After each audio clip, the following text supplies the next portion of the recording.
It's Two Dudes with Attitudes, a wrestling podcast with Ryan Enjoys Wrestling and MWO. And this is a special edition. It is the WWE Year End Awards show for 2025, where we are going to cover 10 of the best topics of who did the best of pro wrestling. No negativity in here, no worst of, only the best, because we're pushing that positivity. Ryan, it was kind of hard to pick these 10 categories, which we'll go through as we do the podcast. But yeah, what say you? Kind of tough decisions here, huh? Yeah, some of these, I know you said you want to be positive, but it was kind of a rough year for WWE. And I think that's what made some of these decisions a little difficult to choose from, because there was really in some categories, there were really no clear-cut winners. There was no real definitive, like someone, clearly outshined somebody else. So it was really, really tricky to come up with some winners here. But I think 2026 is going to be a better year for WWE. I think they're going to step it up.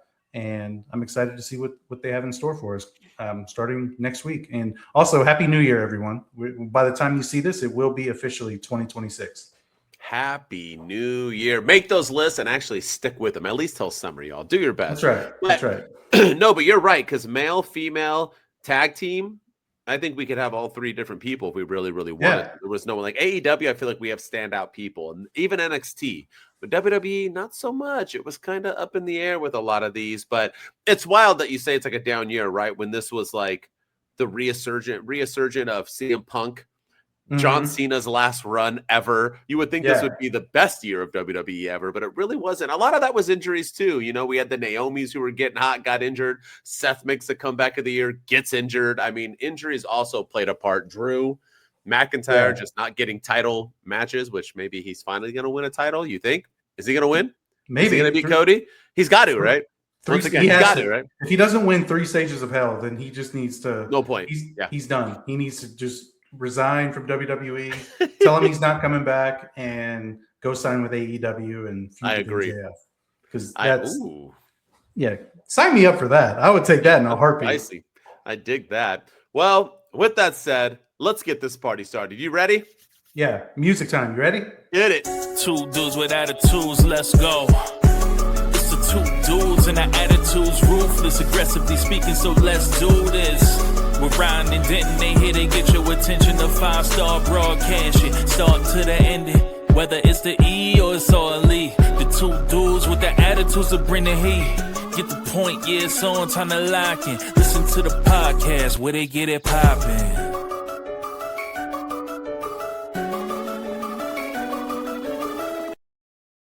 Oh, yeah. So let's see where Ryan is going to start. Like I said, we have 10 categories, and they're different than most because we have some fun. But what's going on? Let's see it.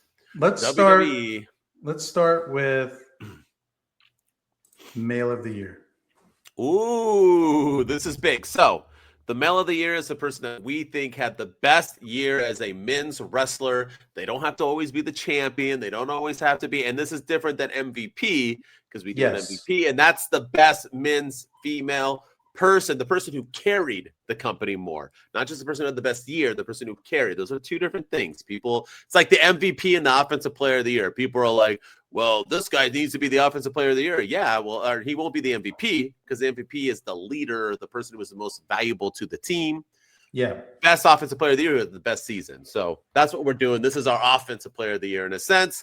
Male of the Year, who do you got? Let's see if we start off strong or if we're on opposite pages. My Male of the Year, and the way I look at this category, I look at it based on who had a really good year. So whether I agreed with some of the booking decisions that they made, I try to put all that off to the side. I try not to look at that and be like, oh, well, I didn't like this, so he can't be my Male of the Year.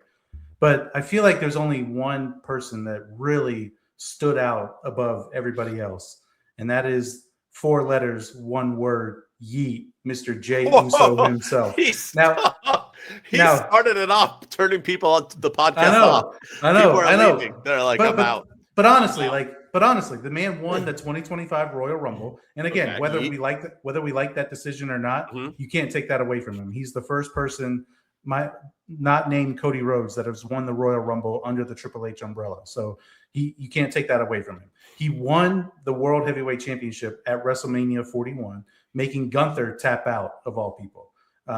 So he became a world champion. Then he dropped the world title. Whether we thought he had a good reign or not, he did get to feud with Logan Paul during that time. He feuded with John Cena and teamed with Cody Rhodes during that time. He feuded with Gunther again during that time. So he dropped the title to Gunther, but then he gets to the finals of the King of the Ring tournament, loses to Cody Rhodes, so he still kind of stays at the top of the card. Then he teams up with Roman Reigns against The Vision at SummerSlam, Braun Breaker and Bronson Reed, and they get a victory together at SummerSlam. So Jey Uso again, had another spectacular moment there. Then he's in the main event throughout the year, feuding with The Vision, feuding with Seth Rollins. He got back into the world title picture, feuded with CM Punk for a little bit. Then he closes out the year this past Monday night on Raw, winning the WWE Tag Team Champions with his brother Jimmy, beating AJ Styles and Dragon Lee to become a 9-time Tag Team Champion in the WWE. So I personally feel like the year that Jey Uso had was far and above everybody else in the WWE. From beginning of the year all the way to the end. He won the Royal Rumble and closes the year winning gold. I feel like he has to be Male of the Year.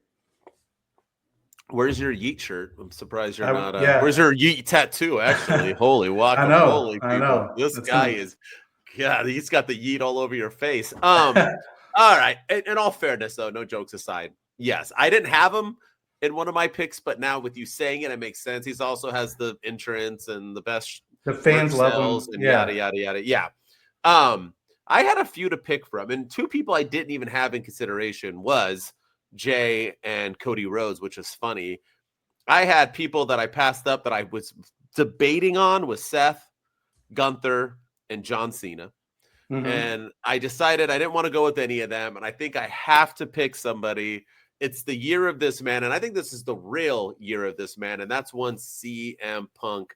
The man got booted out of AEW the year before, made his return, felt like he was just getting injured again after injury, and then he came in and had a pretty damn good year. I mean, he could easily be Male of the Year, Feud of the Year, Promo of the Year, Match of the Year. I mean, this guy could be in any category in the WWE, and him closing off, too, against Braun Breaker, where he just completely, not even on purpose, because I thought he brought his B game at best on Monday Night Raw in that promo.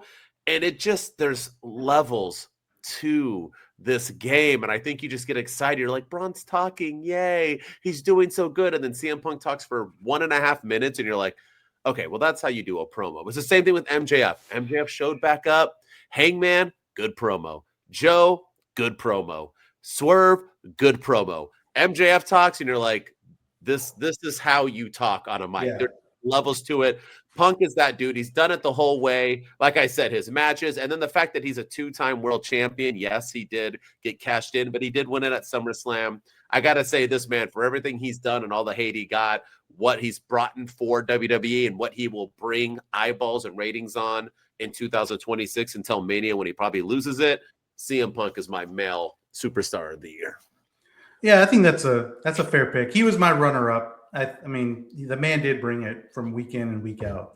But I just John Cena's best match too, dude. I think for sure. So yeah, that's a good pick. All right, what's next? We're gonna go female. What are you gonna do? Yeah, let's do. All right, female superstar of the year. This is a really hard one in my opinion. It could be a lot of people. Ryan, you get to go first. Always sucks to be you. Who do you got? Yeah, I'm going to try to redeem myself, apparently, after my Jey Uso pick. Yeah, who are you going to say next? You're like, AJ Lee. Yeah. I'm giving it to Maxine Dupree. That's what I was waiting. No, it's Maxine's biggest rival right now, and that's none other than Becky Lynch. Great. Is my female of the year. I mean, this girl, you talk about doing everything. She has done everything. She missed the first couple of weeks of the months of the year, came back at WrestleMania, wins gold at WrestleMania by winning the women's tag team championships with Lyra Valkyria, taking out Bayley in the process. Then she loses the tag team titles on Monday Night Raw after Mania, turns on Lyra Valkyria, and becomes the best heel in the WWE and maybe the best heel in all of professional wrestling. She was fantastic throughout. And then she wins the Intercontinental Championship and has a fantastic reign through that. She's the reason, storyline-wise, of course, that AJ Lee came out of retirement because she was beating up CM Punk of all people. And CM Punk doesn't hit a woman, but he knew somebody who does. So they brought AJ Lee back. She's the reason that AJ Lee is the reason that Maxine Dupree beat Becky Lynch to win the Intercontinental Championship. But Becky Lynch is just good at everything that she does on the microphone, in the ring, commentary. She's great on X. She's got this, sore loser gimmick that she's putting on with Adam Pearce and so good. Everything. Like it's kind of like a Trump-esque, writing in all caps, calling the media corrupt and everyone that voted against her. Her whole thing with Sports Illustrated saying it, Bleacher Report saying it, just everything is just so freaking good that she does. But the best thing about her is she knows how to put people over and she knows how to elevate people. Maxine Dupree should not be anywhere near the Intercontinental Championship right now, but because of Becky Lynch and her presence, she is, and she's actually having a pretty decent run. Lyra Valkyria, would not have had as good of an Intercontinental Champion. Her Intercontinental Championship run was kind of lackluster until she wrestled Becky Lynch, and then Becky Lynch elevated that Intercontinental Championship, something that the women's U.S. title really needs elevating right now, and I think Chelsea Green's doing a good job of that. But Becky Lynch took that Intercontinental Championship to new levels, and she is undoubtedly my female of the year. It's a good pick, and I wanted to go with Becky Lynch. I did. I had Becky Lynch as my one person, and I just thought somebody was a little bit better, even though their run was cut short. I don't always think it's about how long your run is in a year. It's how important it was, and mine has to go to one Naomi. I think Naomi, if anyone changed their character, their game, our perception of them more than Becky Lynch, because Becky Lynch did it, but Becky Lynch was just so great already. Naomi was just somebody who had potential. We saw her go to TNA and thrive, and then she came back, and she just wasn't getting over, and she just turned into that heel character, cashed in on one of the greatest cash-ins of all time, became the women's champion, and was going to be the women's champion, and not because of injury, but because of a pregnancy. So she's bringing life into this world. So that's another win in her, in her run right now. And I just think when she comes back, it's going to be, and that belt, when she changed the women's belt into the caution, it's just phenomenal run. She had some of the best matches. And honestly, you're talking about the best heel work before Becky. Remember, Becky didn't come back and do all that till Naomi was gone. Yeah. Becky basically replaced Naomi. Naomi was having the best damn heel work going on. She was getting heat, boy. But yeah, I gotta say, my female of the year, even though I should have given it to Becky Lynch, and I don't know how Sports Illustrated didn't give it to Becky Lynch, but I'm gonna go Naomi because I'm gonna go quality over quantity. And so I think, Naomi's having the better run for what she did. Yeah, Mercedes, get out of my face with that. She ain't my female in AEW, just so you know. Spoiler if you're gonna watch that show. But also that's been her gimmick for the last 3 months now. It's not just me saying it, it's Sports Illustrated. And you don't have her win the female of the year? Come on. Makes no sense. But that's how she was saying it anyway. She was saying Sports Illustrated made her the best female star of all time. So that's why she can still say it. You know what my favorite thing is that zero pro wrestling content creators, media have given a shit about Sports Illustrated. Whenever anyone puts out Sports Illustrated, we laugh at it. We're like, do you guys even watch pro? It's like a bunch of nobodies. As soon as they do a year in which AEW wins the majority of the awards, I've never heard so much praise from Sports Illustrated. Now, all of a sudden, the people at Sports Illustrated are geniuses, the greatest wrestling media. AEW fans, not fans, the hardcore fans are worse than WWE hard. They are just, they have no thinking brain. It's sad. It's really sad. Yeah, and I love AEW. It's just sad. I agree. And I think AEW deserves all the accolades and praise that they got for these awards. But their fans can take it to a whole new level. But we don't. No, Yeah. Positive show. Let's get to it. Yeah, that's right. All right. Tag team of the year. Probably the hardest category to pick. Men's, women's, either tag team counts. Who do you got? I went women's because the men's tag team division was complete and utter trash. Judgment Day. I was thinking Judgment Day, but they never defended their titles. And then I was like, No. oh, well, the Wyatt Six, but what have they done recently? Like, they haven't done anything since they won. Are they still titles. champs? I think so. I think so. Yeah. And then, yes, but there really was no really standout men's tag team. But I feel like there was one team that stood out head and shoulders above the others, and that was none other than Charlotte Flair and Alexa Bliss. I feel like, Charlotte Flair especially took a lot of heat for winning the Royal Rumble, and having that quite the odd build between WrestleMania with her and Tiffany Stratton. The match against Tiffany Stratton really wasn't all that great. I think people were just kind of tired of Charlotte Flair coming in and the whole she needs to be in the title picture shtick and all that. And I think her winning her getting into the women's tag team division, getting her away from the women's world championship was one of the best decisions that WWE made. And I think it rejuvenated her. I think it elevated her. And I think it showed like a more human side to Charlotte Flair that people actually care about. I think that in WWE Unreal kind of showed like the behind the scenes of Ashley Flair, the person, as opposed to Charlotte Flair, the character. But all that seemed to happen at the same exact time. And I think that really elevated those women's tag team championships. And then Alexa Bliss doing some of the best character work of her career, as always, coming back at the Rumble, not winning the Elimination Chamber, not doing anything at WrestleMania, but getting into the women's tag team division. Again, elevating these tag team titles. I've never cared about the women's tag team titles until Charlotte Flair and Alexa Bliss had them.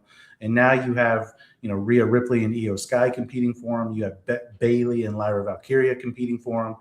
Nia Jax and Lash Legend competing for them. And now the reigning champions, Asuka and Kairi Sane. So the women's tag team division has been cooking over the last couple of months. And I think a lot of that started with Charlotte Flair and Alexa Bliss. Yeah, that's well said. I have the same people, just so you know. So don't got to get everything you pretty much said was on point.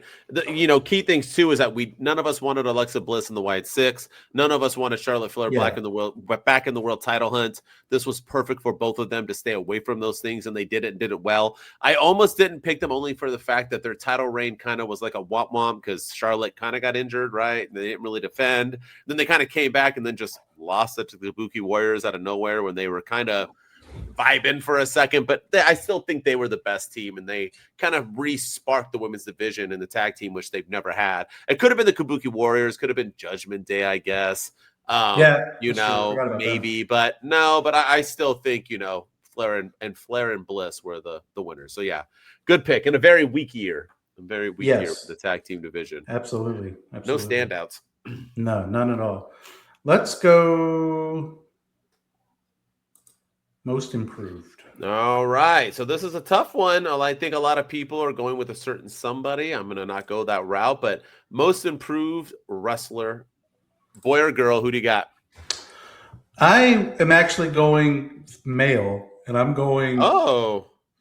We owe him an acknowledgement, and that is our tribal thief, Bronson Reed. Wow. I think from where he was. He wrestled at War Games last year. Then he got hurt in War Games. And we were questioning why he was in the War Games match last year in the first place, because he fit in perfectly. He worked perfectly with them, but it was just kind of a questionable addition. Like, why did it need to be 5-on-5 when the story was Bloodline versus Bloodline? Then he got hurt in War Games and missed the beginning part of the year, came back at Backlash and reunited with Seth Rollins. And even then we were like, why is he teaming with Seth when the last time we saw them, they were beating each other down and they were fighting, and it was, one of the best feuds that they had in 2024. And they kind of explained it well. But then, and then I was like, well, okay, you have Braun Breaker and they're going to elevate him. So he's there to take all these L's. That's why if they lose, it's going to be Bronson Reed taking the pins.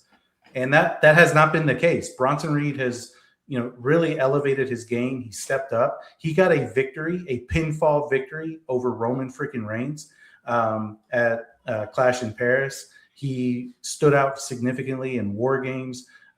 Every match he's been in has been incredible. He has really elevated his game. The tribal thief gimmick really suits him well. Wearing the shoes around his neck just gives him a whole new aura. Just fantastic stuff from Bronson Reed. I feel like from where he was to where he is now it's miles above where he was last year. And I think he deserves all the credit in the world for, I think him joining the Vision was the perfect call. Yeah, well said. Well said. That's a out-of-pocket person, too. I didn't even think that would, I didn't think you were going there at all. That's pretty, I like it. Most people are trying to go with Maxine Dupree. Yeah. That's pretty much, but here's the thing. Maxine Dupree is not the most improved. She just wrestled the GOAT. So says Bleacher Report and Sports Illustrated.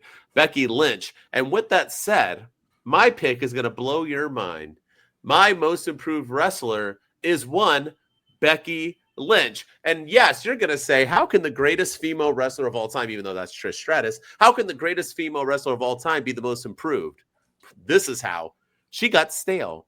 She was running to a chorus where people didn't care about her. She became the man. Nobody booed her. They just loved her so much. Then she came back and continued to be a babyface, and people were like, They were kind of tired of Becky Lynch. They didn't want her in the scene. She became back as this major heel, which no one ever could say it would work. And boy, has it worked. She not only improved her mic skills, she learned how to be a heel and get the crowd to hate her. She has some of the best female matches of the year, and she makes people think Maxine Dupree could wrestle. That's how good she has been. Not only has she elevated herself, she has elevated others, and she has just done, in my opinion, the best work. I think, like I said, I was going to pick her as the female of the year, and I think she could have been. She's having a way better year than Mercedes Moné. She is doing, and I think people, like the Tom Brady effect, right? Like, oh, he won another Super Bowl. Who cares? Oh, he won what else is new? Okay, well, he won freaking set. Like, when you're winning Super Bowl, that is impressive because people don't win any. That's like Becky Lynch. When you're having the best promos over and over and over again, you're having the best matches, you're elevating talent, and everyone's like, no big deal. It is a big deal because no one else can do it. I think Becky Lynch is my most improved because she wasn't doing that a year ago. She wasn't jobbing at people all the time. She was supposedly Becky Hogan, and she took that image away too. So everything she has done at an improved level, and I think she is the most improved wrestler. Yeah, I think you're onto something, and I think she wasn't even in WWE for a lot of 2024. Yep. She got pregnant and went on maternity leave, and there was even reports at the beginning of the year that Becky Lynch may have retired. She wrote something on Instagram saying goodbye to the fans and that we're never going to see her again and all this. And people were questioning, like, is she done with wrestling? Because we thought she's just happy being a mom and not wanting to come back. And here she is, one of the best things that's happened in WWE all year long. So yeah, I think that's a good pick. I like that pick. Thank you. We both had random picks. So all right, let's go with this one. Match of the year. All right, the big one. This could be a lot. I know people are going to say, WWE has no good matches. How can you pick a match of the year? You can. They got phenomenal matches. I'm excited to see if yours is at Mania. Is it a female match? Is it a men's match? I'm excited. Is it a multiple man match? Who do you got for your match of the year? It's a WrestleMania match, and it's a multi-man match. It is CM Punk versus Roman Reigns versus Seth Rollins. Main event, night one. The triple threat with absolutely nothing on the line other than the custody of Paul Heyman. But not only was this match incredible, it was probably one of the best triple threat matches we've ever seen, but the aftermath of this match with Paul Heyman turning on both CM Punk and Roman Reigns and aligning himself with Seth Rollins. And then the next night on Raw, Braun Breaker joining Seth Rollins, and they annihilate Roman Reigns. And then the formation of the Vision and everything that went on, it all stemmed from this match at WrestleMania 41. So if that moment at WrestleMania doesn't happen, we don't get the Vision. We don't get all the stuff that happens throughout the year. It kind of caused a domino effect. And but this match was just incredible from start to finish. I remember being really down on this match. I thought WrestleMania had way too many triple threat matches. I didn't think we needed this match. There was no stakes. There was nothing on the line. That's what I didn't for it to be the main event. But man, these three men completely over-delivered, put on a solid show. Great first WrestleMania main event for CM Punk. Roman Reigns taking a pinfall loss back-to-back WrestleManias is unheard of. And then Seth Rollins getting the victory with the Paul Heyman turn. Fantastic stuff. A great way to end what was a pretty mediocre WrestleMania, in my opinion. So that was my match of the year. CM Punk, Roman Reigns, and Seth Rollins. Night one, WrestleMania main event. That's a good one. I like it. I don't hate it. I like it. I have a similar one. I was going to go with John Cena and AJ Styles just because it was so fun and so entertaining. Last second, I decided not to. It was on my list too. Yeah. So I went with a WrestleMania match as well. I went with a triple threat match at WrestleMania as well. But I'm going a different route. I'm going the females, and I'm going Rhea Ripley versus Io Sky versus Bianca Belair. I thought this match was just watching it live, watching it on repeat, just rewatching it again, trying to decide which match I thought was better.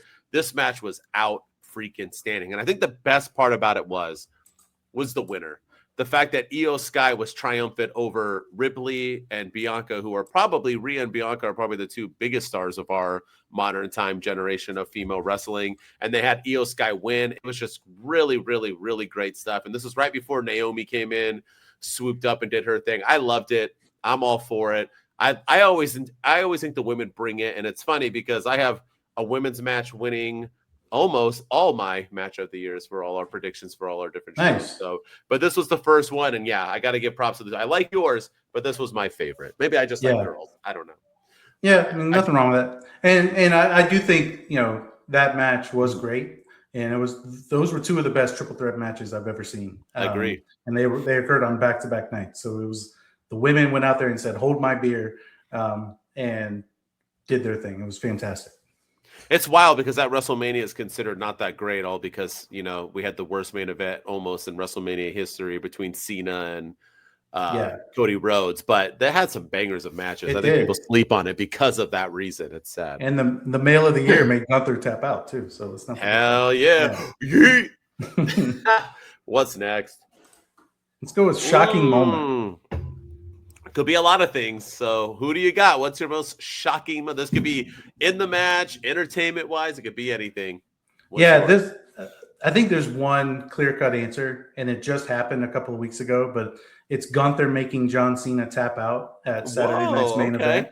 All right. Just because it's such a divisive ending that nobody really – a lot of people were torn on it, like, oh, Cena should have passed out. Shouldn't have tapped out. Cena should have won. Gunther didn't need it. It was just one of those matches where the guy never gave up, and he gives up in his final match, and he smiles, he taps out. It was a poetic ending.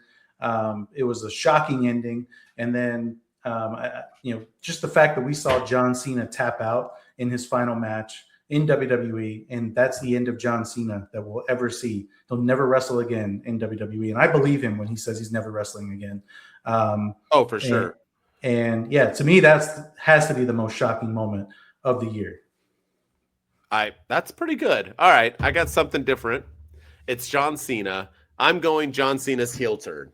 I think that in the moment, not the total heel turn, because the total heel turn was a joke, but I think that was the most shocking. The way it was done with The Rock there and with stupid ASAP Rock. It was just like, or whatever his name, not ASAP Travis Rocky, Scott. Travis Scott. It was just a stupid moment, but it was shocking. And I don't think people really thought Triple H and company were going to pull that trigger. And obviously they regretted it afterwards. But in the moment, from people like me who shat all over it and then got like brutalized in the comments about how stupid I was, people who loved it and said it was better than Hogan's, the overreactions altogether, it just has to be the most shocking. So yes, Gunther tapping out Cena is shocking, but I feel like that heel turn was the most shocking, especially because he always wanted to do it and he never did. So yeah. Yeah. I can see that. I think to me, I try not to let the aftermath play a factor in the decision, but it did with that one because we all know how that heel turn turned out. And to me, that kind of ruins the moment it ruins the moment. But if you're looking at just the moment, I could see why you'd pick that as the most shocking moment. But I think Gunther making him tap is a lot more shocking than John Cena kicking Cody Rhodes in the ding ding and saying he's going to ruin wrestling and never smiling anymore. Yeah. Okay. He lost his smile like Shawn HBK. Michaels. Yeah. What's next? Let's go with this category. Best talker of the year. Ooh, so the person who cut the best overall promos of the year. This was a tough one. Ryan, you go first. It's got to be CM Punk. I feel like from beginning of the year all the way to the end, the man delivered on every single promo. He knows how to get in the feels. He knows how to hit you in the emotions. He, from main eventing WrestleMania night 1 to the announcement with Paul Heyman and everyone being excited for him and that whole thing, to him being pissed off that John Cena turned heel and calling Dwayne Johnson a bald fraud. He was more mad about it than anybody else was the night after Elimination Chamber. To his stuff with Braun Breaker recently, to his promos with Gunther, to his promos with Jey Uso, calling Jey Uso Little Roman, his stuff with LA Knight, where he made LA Knight flub on his words over and over. It's got to be hands down CM Punk. He was the best talker of the year all year long. I wanted to pick him. I did. I wanted to because I just don't think he ever brought it up. I think he was always like it. There was like maybe twice that he really took it into full gear. I think he was always kind of trying to baby the other guys because he knew it was better. So I'm going with a surprise, and only because I didn't pick this person to win any award all year. And I feel like it being his last run, he deserves something. I'm going to go with John Cena. And I think John Cena had a few good. The pipe bomb, whether we thought it was fantastic or not, was still good. It was memorable. It had a good moments. And even things he didn't say after his heel turn and he just dropped the mic and walked away. I mean, but he had a lot of good passionate ones too, building up against Gunther when he talked about AJ Styles, going up against Dominic Mysterio. He had a lot of, for the little work that he did, pretty much his whole run was promos compared to matches. So I feel overall John Cena had a good run. It wasn't his best work. It wasn't him against The Rock or him against Roman when he embarrassed them, but he had some damn good promos. So I'm going to go with John Cena over CM Punk. But yeah, that's a good pick. I like that pick a lot. He had some good promos for sure. Mm-hmm. All right. What's next, D? Let's go with this bad boy. Breakout Superstar of the Year. Another hard one. Breakout suit doesn't mean they're the rookie. It means they could have been here and they're having their breakout moment. Male or female? Who do you got? This one was hard, but I'm gonna go male, and I'm prisoner of the moment. Recency bias on this one, but I think it's Braun Breaker from but if you really think about it, like he speared ISHO Speed in one of the most violent spears in the history of WWE at the Royal Rumble. He speared Roman Reigns in the Royal Rumble. So that kind of, that was all, he had that big moment there. Then he did everything after WrestleMania when he speared Roman Reigns again. And they beat down Roman Reigns after WrestleMania. And then he turned on Seth Rollins. And ever since he turned on Seth Rollins, he's kind of become the leader of the Vision. He pinned CM Punk at Survivor Series War Games. Nobody else. It wasn't Brock. It wasn't Roman. It wasn't Logan Paul. It was Braun Breaker. I think now he's the runner, or he's the number one contender for the World Heavyweight Championship on January 5th, this coming Monday on Raw against CM Punk. I think 2026 is going to be the start of a huge year for Braun Breaker. And I think it all started with his breakout performance in 2025. I feel like the man got better and better as the year went on. His promos are improving significantly. He's getting better. The Paul Heyman pairing is fantastic for him. It's got to be Braun Breaker. Good pick. I'm going different. And I know who I'm going to say you're going to say. They're not a breakout superstar. They were already a superstar, and I'm going to challenge you on that. But my breakout superstar of the year is none other than Dirty Dominic. He was on my list. He was on, I know he was already I know he was already a star, but here's the thing with Dominic. He never really had titles, never had WWE titles. He always had to rely on a female. He relied on Rhea, relied on Liv to kind of carry him. Liv was injured. He didn't have Rhea for most of this year. And he won the AAA World Heavyweight Championship, or whatever it's called. And then he also is the Intercontinental Champion, currently a double champ, currently holding them both.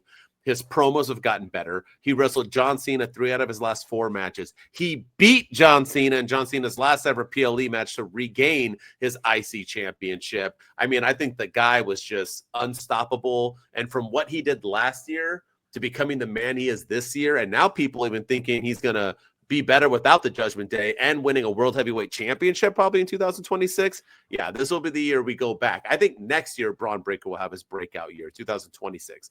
Our Obafemi. I think this year it's Dominic Mysterio. That's just my opinion.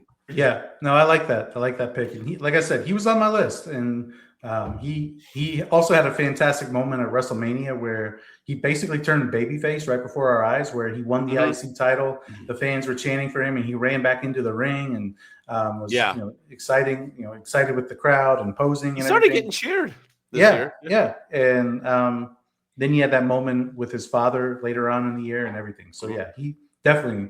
If you thought 2024 was good for Dom, 2025 was even better. He's going to retire Ray at WrestleMania. I keep telling everybody. No one believes me. I hope so. Well, now it's probably going to be Gunther that does that. Heck to the no. All right. Feud of the year. This one to me was easiest out of the WWEs, but maybe not. Let's see if we agree or not. Who's your feud of the year? I kind of cheated a little bit on this one because there really wasn't like a specific feud, but I just put the Vision versus everybody.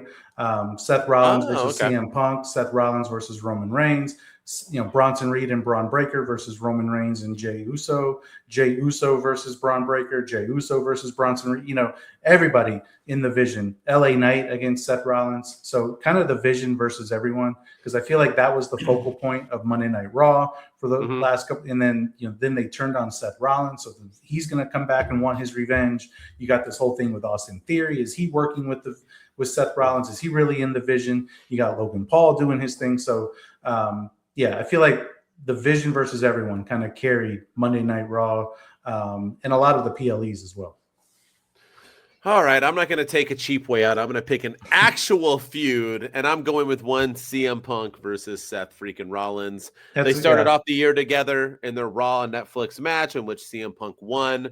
CM Punk eliminated Seth Rollins in the Royal Rumble as well as Roman Reigns. Then Seth got his payback by faking the injury heard around the world at SummerSlam, where he cashed in and took the belt from Punk. And then Punk takes the vacated title after Seth relinquished it. And that feud's not ending anytime soon. This was a year-long thing, carried on forever. I got to go Punk and Seth Rollins. And they could have been it the year before, too, when it was, but it was Punk and Drew. So I have back-to-back years, Punk being in the feud of the year. And like I said, CM Punk has done great things in the WWE since his return. So, yeah, I got Punk and Rollins.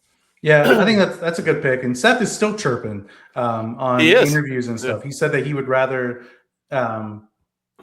see the Chicago Bears lose a Super Bowl than ever team with CM Punk. So that's how he's a big Chicago Bears. Both of them are Chicago Bears fans, but yes, they are. He's like, I'm sorry, I'm used to them losing already. I can't team with that guy. So he's still chirping about Punk. So yeah, that feud's definitely not ending anytime soon. He did good on Netflix on the football show. All right, we got the last one now. Is it the last one? Yes, sir. MVP. All right, remember, this isn't the best male or female. This is the person who carried the brand the most. So when you think about WWE, you think about this person in 2025. Who do you got? I feel like you said it perfectly. When you think about WWE in 2025, you think about this person, and it's John Cena. Head and shoulders above everyone. John Cena is the MVP of 2025. If John Cena never told us at Money in the Bank last year that he was retiring and that we weren't going to, and if John Cena didn't tell us that at the beginning of this year that this is his last year, then 2025 would have been a really, really average year. You take the retirement tour out of 2025 and you just think about everything that happened, it really was a mediocre year. The retirement tour kind of carried the WWE. You had the whole speculation of John Cena's last match, his last WrestleMania, winning 17, the heel turn, everything that went on. It was the talk of mainstream media. People were going at, ESPN talked about him when he retired. ESPN talked about him when Brock Lesnar squashed him. He was all over, all the media outlets talking about his retirement tour. He was the heel, but he was at all the Fanatics events, kind of being the ambassador of the company. He was on Jimmy Fallon. He was on Stephen Colbert. He was on all the mainstream talk shows, talking about the WWE and his retirement tour throughout the year. John Cena, hands down, carried the company in 2025 and gave some of the best performances of his entire career as he ends his career as a wrestler. So 2025 MVP is none other than John Cena. Well said. I wanted to pick John Cena. I went a different route, even though I don't want to say it. And I don't really sometimes you got to pick things you don't want to pick. And I'm picking QB1. I'm going to go with Cody Rhodes. Yeah. I just have to. He is the face of the company, and he did it in 2000. He lost the belt, but got it right back. He was heel turned on, and then he won it back at Mania. Had another wrestle. I mean, he beat Roman and then John Cena in back-to-back Manias. He's still the champion today. He wrestles everybody. He has great feuds, and I was close to picking him and Drew McIntyre as a feud of the year as well. I think, I'm hoping he continues to prove he's the MVP and drops the title to Drew McIntyre, and maybe we'll win it back at Mania to have another WrestleMania moment by beating Drew at Mania. But yeah, I'm going to go with Cody Rhodes, even though I hate to say it. It just is what it is. Yeah. I mean, that's a good pick. I mean, if you have to pick him, you have to pick him. But I just don't think Cody, this wasn't his best year, in my opinion. Just not his best Honestly, year. I don't think he's had many best years since his first year. I don't think last year was his best year either, but people loved him. Yeah. Thought his first one was, but yeah. All right, well, there you go. That's the year-end 2025 WWE Awards. Let us know in the comments what you think. If you agree, disagree. Brian will not be sad when you disagree with all his picks, except the ones that me and him picked the same. And with that said, as always, don't forget to tune in, subscribe, follow, tell your friends. We're getting this thing going, and 2026 is going to be the year of the dudes. We're going to start doing a lot more watch-alongs, the PLEs, and maybe even some classic ones, which we did before. We want to bring that back, so start looking out for that. So subscribe to us so you know when they're going to pop in. And as always, if you want to check me out, I'm at my_wrestling_opinion on all social media. And with me, as always, is Ryan enjoys wrestling on all your social media platforms, so go follow us there. We're on X at 2DudesPC, so go follow us over there. We're on Twitch at 2Dudes_with_attitudes, Instagram 2Dudes with Attitudes podcast, and right here on YouTube at 2Dudes with Attitudes. So go subscribe, help us grow. We started blowing up there over the last couple of weeks, and we got some momentum going. So help us grow over here on YouTube. And then if you're listening to us on Apple and Spotify, we appreciate all the love and support. We're in the top 10% of all listened to wrestling podcasts. We want to keep climbing up the ladder. We want to keep climbing up the ranks and get into that top 5%, the top 1%. And the way to do that is to leave us 5-star ratings and reviews. Tell everyone about your favorite two dudes on the internet. And like you said, Denton, 2026 is going to be the year of the dudes. And we appreciate everyone's love and support, as always. yes, sir. 2 Dudes Wolfpack. We out. 2 dudes with attitudes, let's go. It's the 2 dudes and our attitudes ruthless, aggressively speaking, so let's do this. We're Ryan and Denton, they here to get your attention. The 5-star broadcast shit, start to the ending. Whether it's the E or it's all E. The 2 dudes with the attitudes that bring the heat. Get the point, yeah, it's on time to